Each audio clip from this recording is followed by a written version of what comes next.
إنا لله وإنا إليه راجعون waxaan shirkan jira idaaca u qabtay dhibaatada ka soo cusboonaatay deegaanka qalan qalle oo runtii dad badan oo muhiim ah oo bulshada reer galmudug kamid ay ku naf waayeen qaar koodna ku dhaawacmeen waxaan marka hore ka tacsiyanayaa dhibaatadaas ballaaran oo runtii xaaliqada oo diiniyan u xun oo deegaanka ku xun oo dad badan oo muhiim ah oo kamid yahay wasiirkii hore oo shaqaalaha oo galmudug daahir shidane galaafatay runtii wasiirka waa ka tacsiyeynaa intii muhiim ah oo dagaalkaas ku dhimato dhan waa ka tacsiyeynaa wasiirku ilaahay amarkii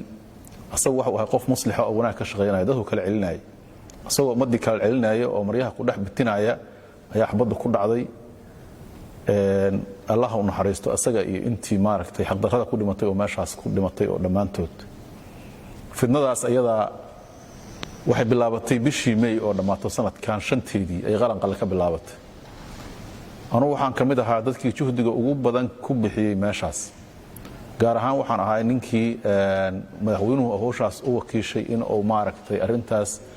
aw sida ugu ballaaran uga hortago gogol nabadeed oo fidiyo ciidankii meesha joogay oo dadka kala celinayay ninkii hogaaminayay ayaan ahay intaas marka 57 habeen kadib inay gacantanada ka baxdo oo maanta intaas la eg ay galaafato oo hadda saacadan aan hadlayno oo dagaalkii wali alla meeshii ka socdo aad iyo aad ayaan uga xumahay waxaan soo jeedinayaa baaq nabadeed waxaan u digayaa qof kasta oo muslim ah oo meeshaas maaragtay gacan ka geysan kara inuu maaragtay dibkiisa ummadda ka celiyo oo uusan meeshaas aan la taakulaynin fidnada meesha ka socota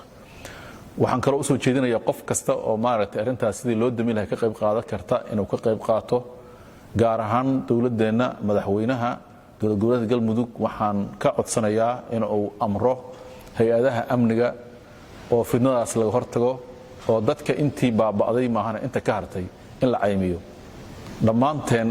waxaan u soo jeedinayaa qof kasta oo arintaas ka qayb qaadan kara in fidnadaas aan joojino oo aan ka hortagno baaq nabadeed aan soo jeedinayaa mar labaad waa ku celinayaa